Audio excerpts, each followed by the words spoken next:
Hello বন্ধুরা, কেমন আছো তোমরা সবাই? আশা করছি সকলে ভালো আছো। আজকে আমি তোমাদের সঙ্গে শেয়ার করব আমার পুনে থেকে কলকাতায় যাওয়ার প্রথম ফ্লাইটের জার্নি। প্রথমেই আমি উবের ধরে আমার রুম থেকে পুনে এয়ারপোর্টের জন্য রওনা হই। তো আমার রুম থেকে পুনে এয়ারপোর্টের দূরত্ব অ্যাপ্রক্সিমেটলি 15 কিলোমিটার মতো। এরপর আমি পুনে এয়ারপোর্টের উবের স্ট্যান্ড থেকে বেরোলাম এবং যেটা পুনে এয়ারপোর্টের এন্ট্রি পথ অর্থাৎ D1। তো সেখানে আমি গেলাম।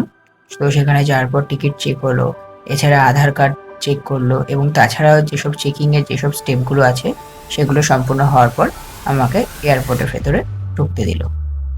এয়ারপোর্টের মধ্যে ঢোকার পর প্রথমে ব্যাগ চেকিং হলো, এরপর আমাকে বোর্ডিংটা দিয়ে দিল, তারপর সিকিউরিটি চেকিং হলো এবং গেট নাম্বারটা জানার পর গেট নাম্বারে গেলাম। তো তারপরে আমি ফ্লাইটের ভেতরে আমাকে প্রবেশ করতে দিল। তো যদিও এয়ারপোর্টের কোনো আমি ছবি দেখাতে পারবো না, যেহেতু পুনে এয়ারপোর্ট হয়তো তোমরা জানো একটা মিলিটারি এয়ারপোর্ট, তো সেই কারণে কোনো রকম ফটো বা ভিডিও করা পারমিশন নেই। এরপর আমার ফ্লাইটটা ছিল 1:20 সময়। তো 1:20 পরে ফ্লাইটটা আস্তে আস্তে রানওয়ের দিকে যাচ্ছিল। তো দেখো ইতিমধ্যে রানওয়েতে পৌঁছে গেছে। তো এই সময়টাই আমার সবথেকে খুব ভালো লাগে যখন ফ্লাইটটা ওড়ে। তো এবং এই জায়গাটার ফিলটা আমার সবথেকে সুন্দর লেগেছে। তো তোমরাও একটু সাউন্ডের সঙ্গে উপভোগ করো।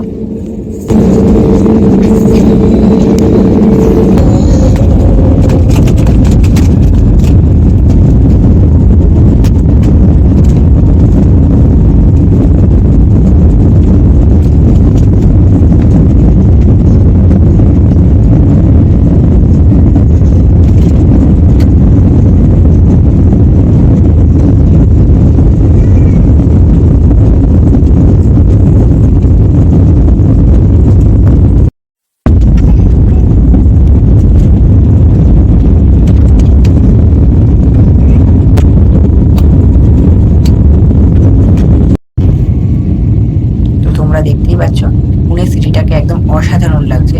তো রাতের বেলা ফ্লাইটে ওঠার এটাই একটা মজা, যখন নিচে লাইটগুলো জ্বলে এবং ফ্লাইট থেকে অর্থাৎ উপর থেকে খুবই সুন্দর দেখতে লাগে।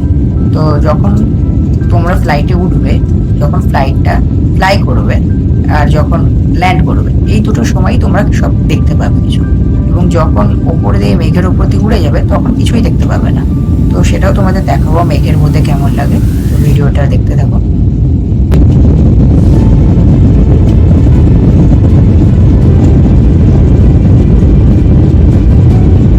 দেখো ফ্লাইটটা এখন আস্তে আস্তে মেঘের ওপরে যাচ্ছে।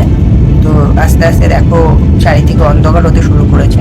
তো এই সময়টা দেখো এখন টোটালি মেঘের ওপরে চলে এসেছে, এবং আর কিচ্ছু দেখা যাচ্ছে না, একদম চারিদিকে অন্ধকার। তো আর কিছুই এখন দেখা যাবে না। আবার যখন ফ্লাইটটা ল্যান্ড করবে তো সেই সময় আবার সবকিছু দেখা যাবে।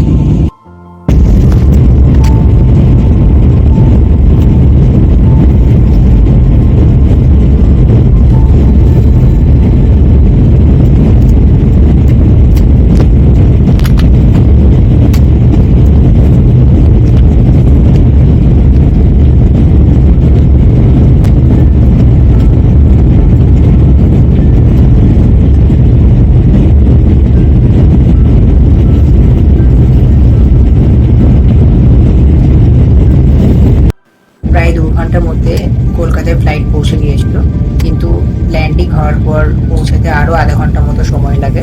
কারণ ল্যান্ডিং হবে, তারপরে সেটা আবার ফ্লাইট স্ট্যান্ডে যাবে এবং সেটার জন্য অনেকটাই সময় লাগে।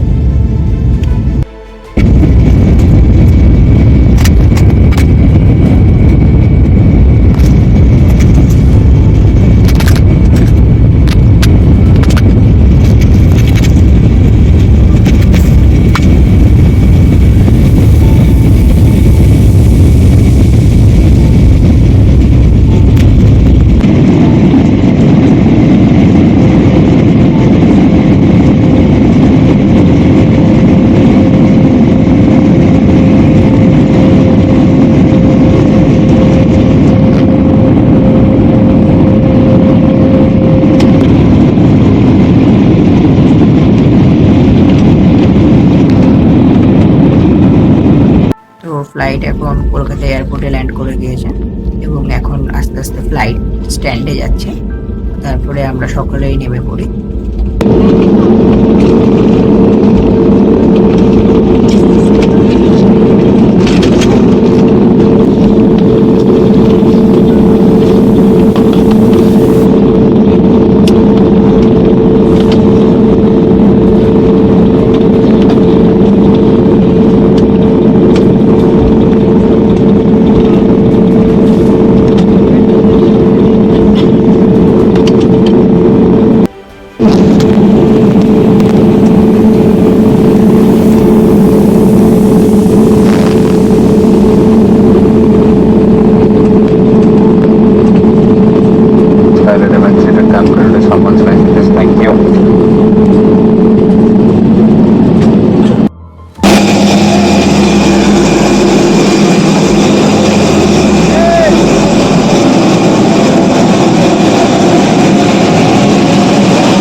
আমরা ইন্ডিগোর বাসে উঠে পড়ি।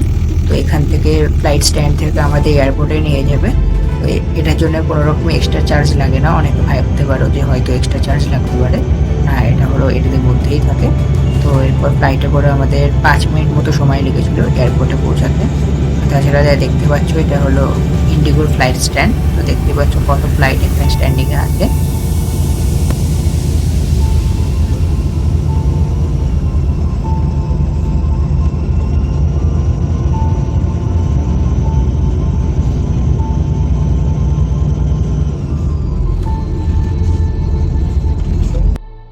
ফাইনালি আমি কলকাতা এয়ারপোর্টে পৌঁছে গিয়েছি। তো বাবা আমাকে নিতে এসেছে, বাইরে ওয়েট করছে। তো তার আগে আমি লাগেজটা আনতে যাবো। ফ্লাইট থেকে বলে দিয়েছিল কত নম্বরে লাগেজ দেবে। তো চলো আমরা এবার লাগেজটা নিয়ে আসি। তো আমরা লাগেজটা প্রথমেই নেব, তারপরে এক্সিট গেট দিয়ে বেরিয়ে যাব। তো দেখতে পাচ্ছ এটা হলো কলকাতা এয়ারপোর্ট। তো এখানে ভিডিও বা ফটো তোমরা যা খুশি তুলতে পারো, এখানে কোনো রকম রেস্ট্রিকশন নেই। কিন্তু পুনে এয়ারপোর্টে রেস্ট্রিকশন ছিল, যেহেতু ওটা মিলিটারি এয়ারপোর্ট ছিল। তো সেরকম সেই কারণে কোনো ফটো বা ভিডিও তোলার পারমিশন ছিল না। তো দেখতে পাচ্ছ আমরা এখন ব্যাগ নিতে চলে এসেছি। তো ওই ব্যাগটা হলো আমার ব্যাগ।